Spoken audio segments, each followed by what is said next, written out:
Olá pessoal, eu sou o professor Erivelto Nunes de Matemática, da Secretaria Estadual de Educação do Rio de Janeiro.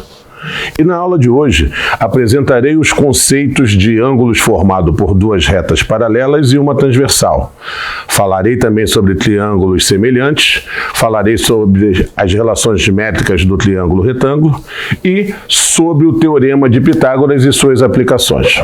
Inicialmente, vamos começar falando sobre retas paralelas e retas transversais para melhor entendermos os ângulos formados por duas retas paralelas e uma transversal. Então, conforme você pode ver na figura, nós temos aí retas paralelas. Duas retas ou mais são paralelas, distintas, no mesmo plano, quando elas são expostas de maneira tal em que elas possuem a mesma distância e não possuem ponto em comum. Observe que, de acordo com a figura, podemos indicar que a reta R é paralela à reta S. Agora, você pode observar que nós temos um caso em que aparece uma reta transversal. O que é a reta transversal? A reta transversal é a reta que corta duas ou mais paralelas. Conforme a figura mostra, a reta T é uma reta transversal. Observe agora que nós estamos apresentando para vocês duas retas paralelas e uma reta perpendicular. E marcamos os ângulos formados por essas duas retas paralelas e pelas duas retas e pela reta perpendicular. Então, compreendendo que são retas paralelas, reta transversal de ângulos por elas formados, estudaremos a relação entre as retas e os ângulos aqui apresentados. Então, se você observar, nós temos nessa representação os ângulos correspondentes. Então, como que eu sei que os ângulos são correspondentes? Se eu sobrepor a reta S à reta R, eu conseguirei identificar os ângulos que são correspondentes. Vale ressaltar que a medida dos ângulos correspondentes são iguais. Então eu tenho aí como ângulo correspondente ângulo A e ângulo E, ângulo B e ângulo F, ângulo C e ângulo G, ângulo D e ângulo H. Ainda falando sobre os ângulos formados por duas paralelas e uma transversal, nós temos os ângulos que nós chamamos de alternos externos. Os ângulos alternos externos também possuem medidas iguais. E vale ressaltar que eles são opostos pelo vértice. E todo ângulo oposto pelo vértice tem igualdade. Então, assim, eu posso afirmar que o ângulo D é alterno externo com o ângulo F, o ângulo C é alterno externo com o ângulo E. Agora observa o seguinte, eles são ângulos alternos externos porque eles não estão representados entre as retas paralelas. Nas figuras a seguir você pode observar que nós temos também ângulos alternos, só que esses ângulos são alternos internos porque eles estão representados entre as retas paralelas. Então, são ângulos alternos internos nestas figuras. O ângulo A e G e também o ângulo B e H.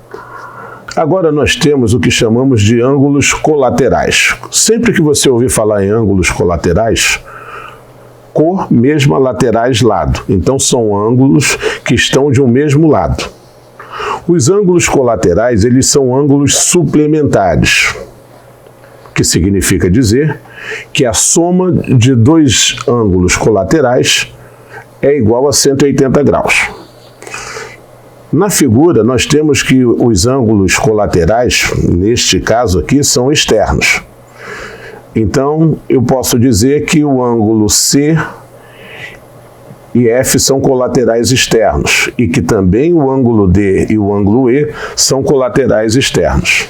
Nesta figura ainda temos ângulos colaterais. Entretanto, esses ângulos colaterais, eles são internos, porque estão representados entre as retas paralelas.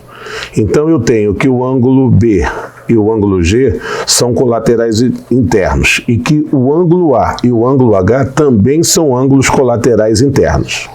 Para melhor exemplificar o que foi dito, vamos ver o exemplo a seguir. Sendo RS paralelas, determine as medidas de Y e X referentes aos ângulos abaixo. Então eu tenho o item A, dois ângulos formados por duas paralelas e uma transversal, e na letra B também tenho dois ângulos formados por duas paralelas e uma transversal. Inicialmente, vamos ao item A. Observe que os ângulos aqui apresentados são alternos internos. Sendo eles alternos internos, eles possuem a mesma medida. Então, assim, posso concluir que x é igual a 125 graus. Para o exemplo B, eu consigo perceber que esses ângulos são colaterais internos. Daí, então, concluo que a soma desses ângulos é igual a 180 graus. Então, igualando a medida dos ângulos a 180 graus, eu tenho que 60 mais y é igual a 180, y, então, é igual a 180 menos 60, que resulta para y o valor igual a 120 graus. Agora, vamos falar sobre triângulos, mais especificamente sobre semelhança entre triângulos. Os triângulos são considerados semelhantes se e somente se seus ângulos correspondentes foram congruentes, ou seja, tiverem a mesma medida, e seus lados correspondentes proporcionais. Para melhor demonstrar triângulos semelhantes, veremos 3 casos de semelhança. Então, observe na figura aí, nós temos o primeiro caso de semelhança entre triângulos, que é o caso ângulo-ângulo, ou AA. Dois triângulos são semelhantes quando dois ângulos correspondentes são congruentes. Se vocês observarem as duas figuras, apesar do tamanho dos triângulos serem distintos, a medida dos ângulos são congruentes. Agora nós temos um segundo caso de semelhança entre triângulos, chamado de lado-ângulo-lado, ou LAL. Neste caso, podemos dizer que dois triângulos são semelhantes quando dois lados correspondentes são proporcionais e os ângulos entre eles são congruentes. Observando a figura, note que, apesar dos triângulos terem dimensões distintas, ele possui dois lados que são correspondentes e proporcionais. E a medida do ângulo formado por esses lados são iguais. E agora nós chegamos ao terceiro caso de semelhança entre triângulos, que é o caso lado-lado-lado, ou LLL. Neste caso, sabemos que dois triângulos são semelhantes quando possuem os 3 lados respectivos proporcionais. Observando as duas figuras, que são de dimensões distintas, é possível observar a proporcionalidade entre os lados do triângulo. Então eu posso afirmar que 4 está para 2, assim como 6 está para 3, da mesma forma que 8 está para 4, assim como 2 está para 1. Então, nós temos uma observação muito importante. Para resolvermos alguns problemas de semelhança entre triângulos, vamos usar a propriedade fundamental das proporções, que diz que o produto dos meios é igual ao produto dos extremos, conforme você pode observar no caso exposto aí, onde eu tenho A dividido por B igual a C dividido por D, que corresponde, na verdade, em A A vezes D igual a B vezes C. Para melhor elucidar o que foi dito, vamos resolver um exemplo. Então nós temos um exemplo aqui que pede para que determine o valor de x em relação aos triângulos semelhantes abaixo. Então eu tenho um triângulo cuja medida de dois lados dele, um é 12 centímetros, o outro 9 centímetros, e um dos ângulos internos, ou melhor, o ângulo formado por esses lados cujas medidas são conhecidas é igual a 40 graus. E eu tenho um segundo triângulo menor, que ele tem a seguinte medida para dois dos lados dele, x e 3 centímetros. E observe que o ângulo formado por esses lados, cujas medidas são conhecidas, é também de 40 graus. Então, aplicando a propriedade fundamental das proporções, posso afirmar que 12 está para x, assim como 9 está para 3. Então, multiplicando aqui em cruz, eu tenho 9 vezes x igual a 3 vezes 12. Que me dará 9x igual a 36, que dará x igual a 36 dividido por 9, logo, o valor de x é igual a 4 centímetros. Prosseguindo com a nossa aula, vamos falar sobre relações métricas no triângulo retângulo. Em todo triângulo retângulo, a altura relativa à hipotenusa determina dois outros triângulos retângulos semelhantes entre si e ao triângulo retângulo original. Então agora, observe o triângulo dado ABC e a partir dele falaremos sobre as relações métricas. Observe que o triângulo ele tem algumas indicações que serão abaixo indicado. Então eu tenho que ABC são os vértices do triângulo retângulo. Você pode observar aí em letra maiúscula que o encontro das arestas do triângulo é indicado pelas letras A, B e C, seguindo uma ordem.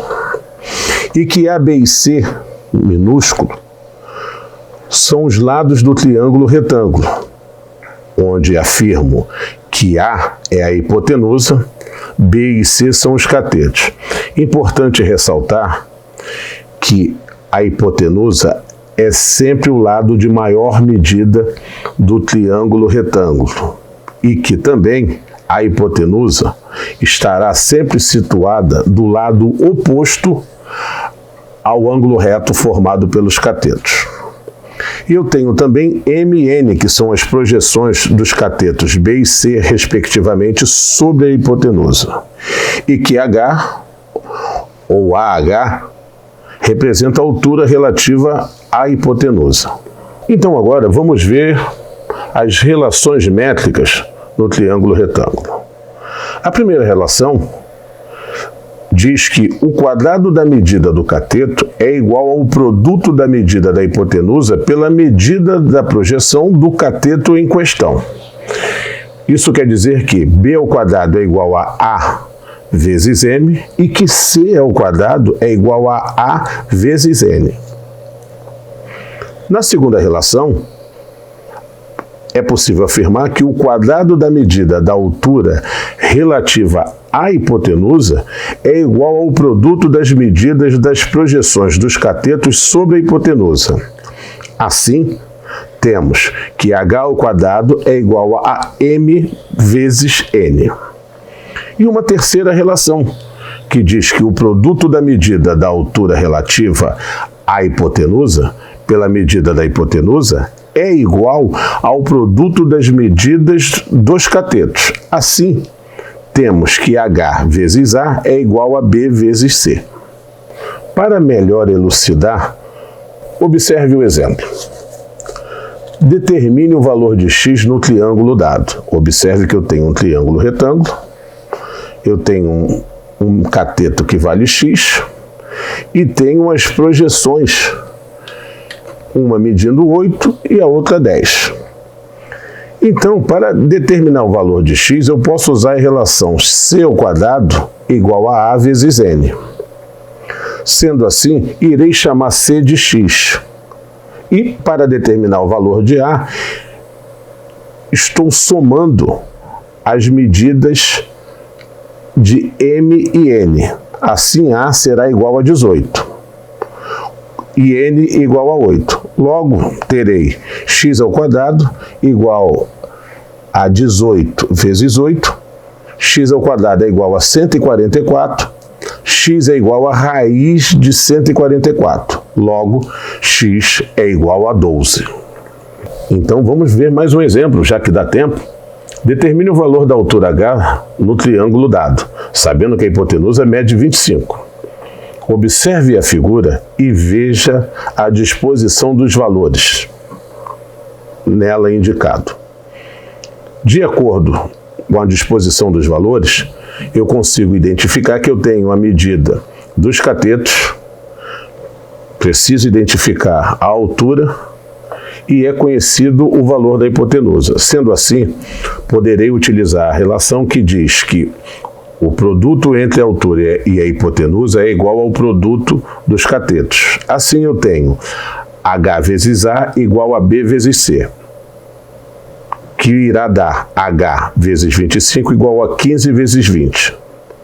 Então, 25H é igual a 300.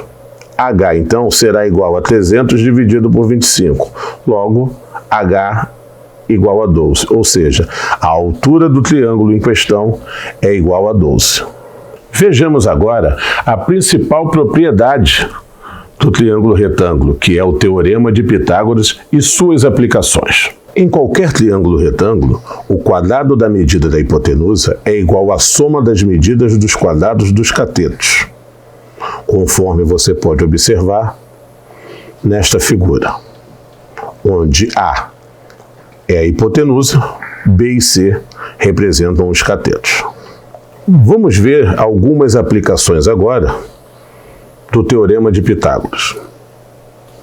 No primeiro exemplo, pede para que se determine a medida da hipotenusa do triângulo dado.